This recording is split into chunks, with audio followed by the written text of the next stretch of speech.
रवि, एक 13 साल का लड़का, जिसके गांव में सिर्फ गरीबी ही उसकी सहपाठी थी। उसके घर की कच्ची दीवारें और टूटी छत हर बारिश में उसकी आंखों में टपकते आंसुओं का कारण बनती। पिता दिहाड़ी मजदूर और मां घरों में बर्तन मांजती। हर सुबह रवि स्कूल जाने से पहले अपने पिता के खाली पेट और मां के फटे हाथों को देखता। उसके अंदर एक अजीब सा शोर उठता था, कुछ बदलने का, इस गरीबी की जंजीरों को तोड़ने का। लेकिन कैसे? उसे कोई रास्ता नहीं दिखता था। किताबें उसकी दोस्त थीं, क्योंकि वे उसे कुछ देर के लिए इस कठोर वास्तविकता से दूर ले जाती थीं। 10वीं की बोर्ड परीक्षा के नतीजे आए थे। रवि ने जैसे तैसे पास कर लिया था, लेकिन उसके मन में कोई खुशी नहीं थी। उसके दोस्त शहरों की ओर भाग रहे थे, कोई दिहाड़ी के लिए, कोई मजदूरी सीखने। रवि को भी जाना था, लेकिन उसके पास किराया तक नहीं था। एक उदास दोपहर वह गांव के किनारे एक बूढ़े नीम के पेड़ के नीचे बैठा था, अपनी जिंदगी की बेबसी पर सोच रहा था। तभी उसके दूर के चाचा आए, जो शहर में एक छोटी सी दुकान पर काम करते थे। चाचा ने उसे एक पुरानी, फटी हुई लेकिन मोटी किताब थमाई। रवि, मेरे एक पुराने सेठ ने मुझे ये किताब दी थी। कहा था, यह सिर्फ कागज नहीं, जीवन का निचोड़ है। मैंने तो पूरी पढ़ी नहीं, तू रख ले, शायद तेरे काम आए। रवि ने वो किताब उठा ली। वह रात को जब घर में सब सो जाते और मिट्टी के तेल का दिया मंद मंद जलता, तब उसे पढ़ने बैठता। अंग्रेजी के शब्द उसे समझ नहीं आते थे, तो वह एक पुरानी हिंदी अंग्रेजी डिक्शनरी लेकर बैठता, एक एक वाक्य का अर्थ समझने की कोशिश करता। उसके लिए यह सिर्फ एक किताब नहीं, अंधेरे में एक रोशनी थी। डेलियो की अपनी कहानी, उनकी शुरुआती असफलताएं, कैसे वे सड़कों पर आ गए थे, रवि को छू गई। डेलियो ने लिखा था, दर्द, चिंतन, प्रगति।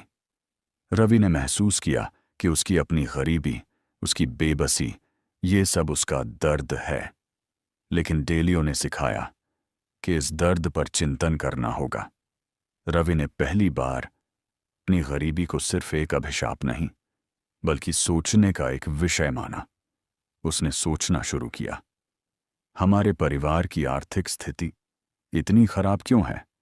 मूल कारण क्या है? वह डायरी के पुराने पन्नों पर अपने परिवार के छोटे छोटे खर्चों को नोट करने लगा, यह जानने के लिए कि पैसा कहां जाता है। कुछ ही हफ्तों में गांव में तेज बारिश आई। उनकी कच्ची छत टपकने लगी और घर में पानी भर गया। पिता बीमार पड़ गए, काम पर नहीं जा पाए। घर में खाने के लिए कुछ नहीं था। मां की आंखों में आंसू थे। रवि को लगा, यह तो मेरी सबसे बड़ी समस्या है, मुझे इसे हल करना होगा। रात को उसने किताब का दूसरा अध्याय खोला, जीवन के सिद्धांत। उसने सच्चाई को अपनाना और चरम खुलापन जैसे सिद्धांतों को पढ़ा। उसने समझा कि अपनी समस्या को स्वीकार करना और उसके बारे में खुलकर बात करना कितना जरूरी है। रवि ने हिम्मत करके अपने पिता से कहा, पिताजी, हमें समझना होगा कि हमें पैसे कहाँ से मिल रहे हैं और कहाँ खर्च हो रहे हैं। हमें यह सच्चाई अपनानी होगी। उसने अपनी नोटबुक दिखाई, जहां उसने कुछ हफ्तों के खर्च नोट किए थे। उसने देखा कि सबसे बड़ा खर्च राशन पर होता था, क्योंकि वे गांव की एक ही दुकान से खरीदते थे, जो थोड़ी महंगी थी। उसने यह भी देखा कि एक छोटा सा पुराना कर्ज लगातार ब्याज बढ़ा रहा था। यह उसके परिवार की मशीन थी और वह कहीं ना कहीं खराब थी। रवि ने समस्याओं का निदान किया, उच्च राशन मूल्य, बढ़ता ब्याज और आय की अनिश्चितता। उसने समाधान के बारे में सोचा। उसने मां से कहा कि पास के गांव में सस्ती दुकान है, वहां से थोक में राशन लाया जा सकता है। पिता को उसने समझाया कि छोटे कर्ज को चुकाना सबसे पहले जरूरी है, भले ही इसके लिए उन्हें कुछ समय के लिए कम खाना पड़े। उसने यह भी सुझाव दिया कि पिता काम पर न होने पर घर पर छोटी मोटी चीजें बनाकर बेचें, जैसे लकड़ी के खिलौने। यह पहली बार था जब रवि ने डेलियो की तरह अपनी मशीन यानी पारिवारिक अर्थव्यवस्था को डिजाइन करना शुरू किया था। छोटी छोटी बचतें जुड़ने लगीं और धीरे धीरे उस छोटे कर्ज का बोझ कम होने लगा। रवि ने 12वीं की परीक्षा दी और पास कर लिया। अब उसे पता था कि सिर्फ बचत से काम नहीं चलेगा, उसे कुछ कमाना भी होगा। लेकिन क्या? उसके पास कोई हुनर नहीं था, गांव में कोई अवसर नहीं था। वह बहुत चिंतित था। उसे लगा कि कहीं उसकी मेहनत बेकार न जाए। रात को उसने किताब का 3रा अध्याय खोला, कार्य सिद्धांत।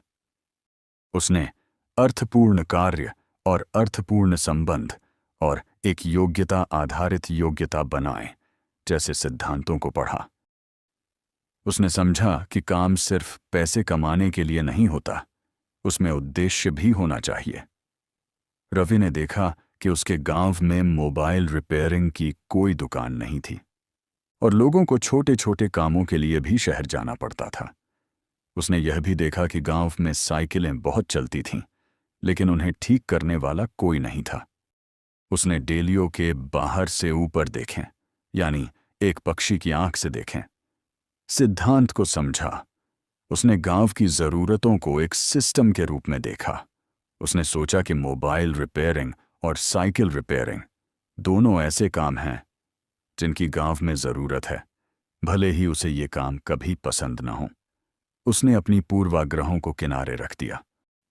रवि ने शहर में रहने वाले अपने चाचा से बात की, जिन्होंने उसे एक मोबाइल रिपेयरिंग कोर्स के बारे में बताया जो सस्ता था। रवि ने डेलियो के जोखिम प्रबंधन के सिद्धांत को भी याद किया।